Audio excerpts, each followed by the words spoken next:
Euzu billahi mineşşeytanirracim. Bismillahirrahmanirrahim.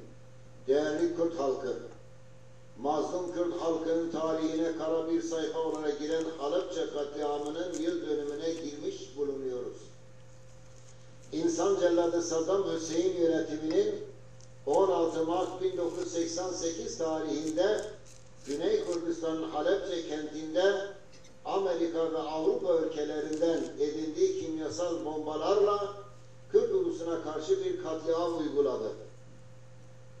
Bu katliam neticesinde çoğunluğu kadın ve çocuklardan oluşan 5.000 sivil Kürt hayatını kaybetti ve 6.000 civarında Kürt sakat kaldı. Yüz binlerce Kürt Saddam'ın zulmünden kurtulmak için Türkiye ve İran'a sığınmak için yollara düştü ama birçok kişi açlık, sefalet ve soğuk nedeniyle yolda hayatını kaybetti. Ne yazık ki başta Avrupa ülkeleri olmak üzere bütün insanlık alemi bu insanlık dramı karşısında sessiz kaldı. Kürtler kendi topraklarında bile mülteci statüsüne kabul edilmediler. Türk ve İran devletleri elinde olan Kürdistan topraklarında etrafı tellerle çevrili yarı açık cezaevlerine konuldular. Aç kaldılar, susuz kaldılar, ilaçsız kaldılar. Bu saldırı diktatör Saddam'ın gaddar, zalim ve faşist rejimi tarafından zehirli ve kimyasal silahlarla adeta Kürt halkına karşı yapılan etnik ve ırkî temizliğe dair büyük bir katliam harekatıydı.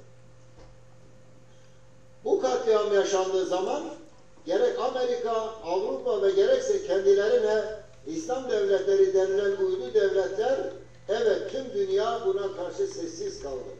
Hatta Halepçe'de kimyasal silah kullanılmadığına dair açıklamalar yapıldı. Nasıl izah edebilirlerdi ki? Çünkü Saddam'ın Kürtler üzerinde denediği bu silahlar kendilerinden satın alınmıştı. Kürtlerin devleti yoktu. Kürtlerin hamileri yoktu. Kürtler kimsesizdi. Kürtlere sahip çıkmak kendi menfaatlerine zarar verirdi.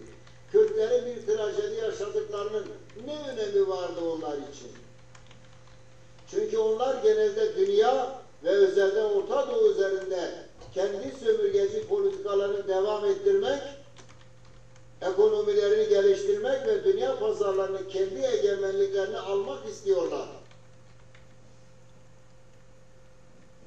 Kürt halkının katliamı kendi yararlarınaydı. Zira kullanılan silahlar yerine yenilerini satacaklardı. Ne acıdır ki 2 yıl sonra aynı katil Saddam bu sefer de Kuveyt'i işgal etti. Sömürgecilerin menfaatine ters düştüğü için bu sefer de onların insanı tarafa ağır bastı ve dünya ayağa kalktı. Kürtleri parçalara bölen, ekonomik, siyasal ve sosyal ve kültürel yönden sömürülmelerine sebep olan emperyalist ve sömürgeci devletlerin Kürtlere sahip çıkması söz konusu olmazdı elbette. Çünkü tarihin bu kara sayfasında bu emperyalist devletlerin de imzaları vardı. Kürdistan'ı Araplarla, Türklerle ve Farslarla paylaşan zamanın emperyalist devletleri bunu hatırlamasalar bile Kürt halkı bunun bilincinde ve bu tür katliamlarda payı olan herkesi tanımaktadır. Kürt halkı katliamlarla yok olacak bir halk değildir. Asırlardır emperyalist devletlerin desteğini alarak Kürt halkı üzerinde katliam yapan başta Saddam olmak üzere birçok devlet idarecileri bunu çok iyi öğrenmişlerdir. Kürt halkının serhildamlarına karşı çaresiz kaldıkları içindir ki bu tür gayri insanı ve vahşice saldırılarda bulunuyorlar. Yeryüzünde emperyalistler olduğu müddetçe sömürülen, ezilen ve her türlü hakları ellerinden alınmış mazlum halklar da olacaktır. Halepçe, tarihte katliama maruz kalan ne ilk ve ne de son bölgedir. Elbette katiller, diktatörler ve zalimler oldukça katliamlar da olacaktır. Zira bu onların insanlık anlayışıdır. Fakat şurası unutulmamalıdır. Tarihte katliama uğrayan bölgelerin çoğu bugün kendi özgürlüklerine kavuşmuş, bomba yağdırılan yerlerde bugün güller bitmektedir. Halepçe bunlardan bir tanesidir. 1988'de yeryüzü coğrafyasından silinmeye çalışılan Halepçe'de bugün hala rengin dalgalanmaktadır. Umarız bu diğer işgalci devletler için de bir ders olacaktır. Kürt halkı öldürülebilir, Kürt halkı ezilebilir ama Kürt halkı hiçbir zaman, hiçbir yerde esir alınamaz ve başkalarına köleliği asla kabul etmez.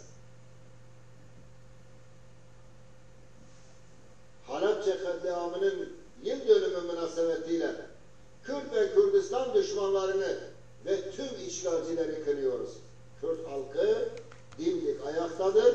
İşgal edilen topraklarında ezilen, sömürülen Kürt halkı bir gün ama bir gün mutlaka özgürlüğüne kavuşacaktır. Kürt halkı bu inancını hiçbir zaman kaybetmemiştir ve hiçbir zaman kaybetmeyecektir.